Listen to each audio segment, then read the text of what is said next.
Alors voilà, on s'est laissé sur les différentes motivations de la colonisation et les débats que cette colonisation provoque. Mais à présent, il faut s'intéresser à l'organisation de l'empire colonial français. Tout d'abord, il y a plein de statuts différents concernant les territoires. L'Algérie est un cas à part, elle dépend du ministère de l'Intérieur, elle est un département à part entière et elle obtient une certaine autonomie à partir de 1898.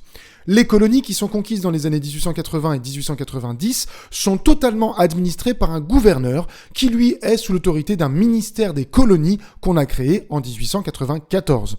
Quant au protectorat, ils sont sous le contrôle d'un résident général français, c'est comme ça qu'on appelle le gouverneur.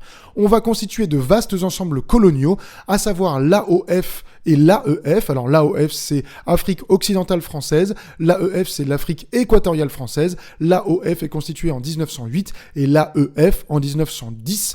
Pourquoi est-ce qu'on constitue ces ensembles ? Parce que c'est plus facile de gouverner un ensemble de territoires en regroupant différents territoires plutôt que de gouverner chaque petit territoire de manière individuelle. AOF et AEF sont sous l'autorité de gouverneurs généraux. On va construire des routes et des lignes de chemin de fer afin de circuler plus vite et de manière plus sûre. Entre 1879 et 1906, par exemple, 2035 km de voies ferrées sont construites en Algérie. On construit beaucoup de ponts, des gares, des bâtiments administratifs afin de favoriser le développement économique. Par ailleurs, la colonisation va transformer les villes indigènes en agglomérations modernes en construisant de larges avenues qui sont parcourues par le tramway, comme par exemple à Saïgon ou à Alger.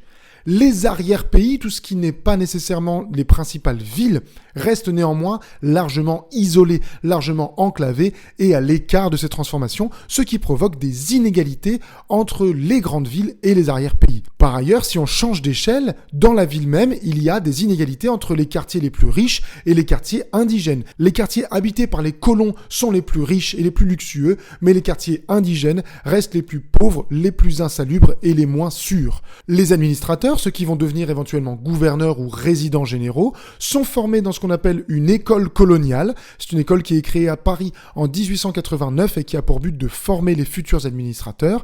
Et ils vont privilégier leur carrière et les intérêts de la France au détriment du bien-être des populations indigènes. Le but, c'est de mettre en avant la France. On verra pour les indigènes plus tard. Il ne faudrait pas non plus prendre en compte ces personnages-là.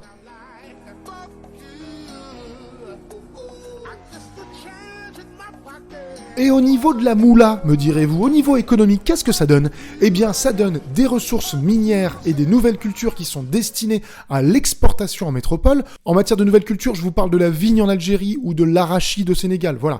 Vous savez que les musulmans d'Algérie ne boivent pas de vin, donc qu'est-ce qu'on fait ? On va cultiver la vigne algérienne et puis on va exporter le vin qu'on a produit en métropole.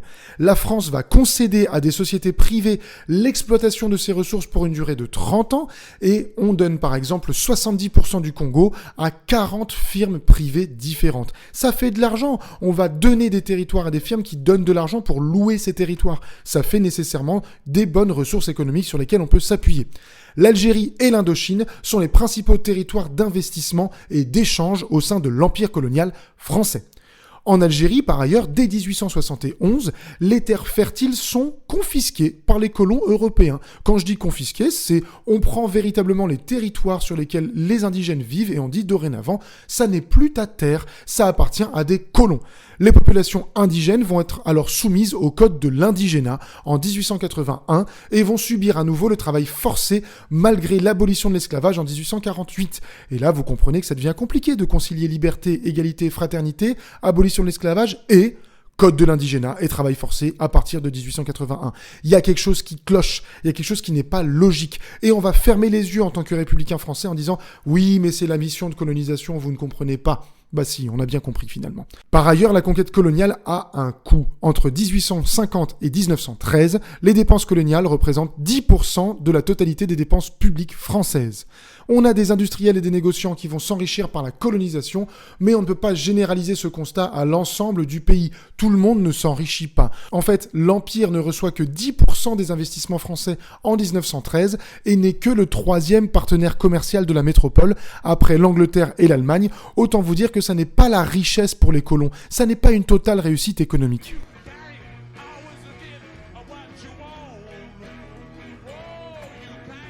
Et qu'en est-il de la société, me demanderez-vous? Mais vous êtes très pertinent et pertinente aujourd'hui, elles sont excellentes vos questions. J'y réponds, j'arrive. Alors tout de suite, on a une société coloniale qui est marquée par 3 figures majeures, le médecin, le missionnaire et l'instituteur. L'instituteur, vous le savez, c'est la figure qui représente la Troisième République. Le missionnaire, c'est la figure qui représente l'Église. Et le médecin, c'est celui qui représente les bienfaits de la civilisation et de la santé. Cette politique d'acculturation de la République, c'est-à-dire d'imposition d'une culture et faire en sorte que les indigènes adhèrent à la culture républicaine, va s'appuyer sur ces 3 personnages-là. Il y a notamment l'AMI, qui est l'assistance médicale indigène, créée en 1899 à Madagascar. C'est un service de santé publique qui sera ensuite étendu aux autres colonies à partir de 1905. Cette AMI permet de faire reculer les maladies grâce à l'action des médecins. On va construire la cathédrale Notre-Dame de Saigon, par exemple, entre 1877 et 1880, ce qui montre l'importance des missionnaires. Et de 1884 à 1908, un programme de scolarisation est mis en place en Algérie, ce qui montre l'importance des instituteurs, vous l'aurez compris. Néanmoins, on oublie rapidement les idéaux républicains, car la société coloniale se caractérise par des inégalités et par une violence omniprésente, que ce soit une violence morale, une violence psychologique ou une violence physique. La ségrégation est omniprésente entre Européens et indigènes. On va diviser les Européens et les indigènes en donnant des privilèges aux Européens et en enlevant des privilèges aux indigènes. Il y a une très faible ascension sociale globalement. Lorsque vous êtes un indigène, vous n'allez pas pouvoir avoir une meilleure place dans la société, sauf exception. Et après 1887, l'extension du régime de l'indigénat permet de maintenir l'ordre de façon autoritaire, de manière forcée, sans laisser le choix aux indigènes. En métropole, les expositions coloniales proposent une image dégradante des populations indigènes. On les emmène tels des animaux, enchaînés les uns aux autres ou dans des cages.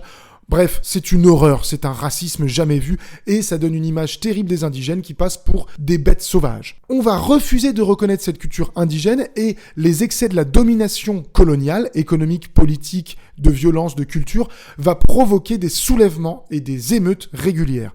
En 1878, par exemple, le chef Ataï, A-T-A-I-Tréma, conduit une révolte des Kanaks en Nouvelle-Calédonie. Aujourd'hui encore, la Nouvelle-Calédonie est divisée entre les Kanaks, qui sont la population d'origine, et les héritiers de la colonisation française. À Madagascar, par ailleurs, le général français Gallieni instaure avec brutalité un protectorat français, et cela va créer une rébellion anti-française menée par la reine Ranavalona III, ça s'écrit comme vous l'entendez, Ranavalona, mais cette rébellion anti-française est violemment réprimée dans le sang et Ranavalona III va être exilé en 1897. Bref, il n'y a pas le choix, on n'a pas le droit à la parole quand on est un indigène, on subit le système colonial français ou on souffre.